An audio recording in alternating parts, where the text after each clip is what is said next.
You are looking at Julian's pronunciation guide, where we look at how to pronounce better some of the most mispronounced words in the world, like this other curious word. But how do you say what you're looking for today?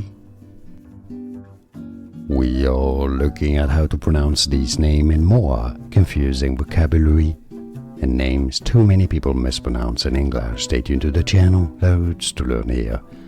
Over, O-va is how it's normally said in English. Some might pronounce it more as over, but generally over. It's easy, and now you know. More videos for you here to learn more. Thanks for watching.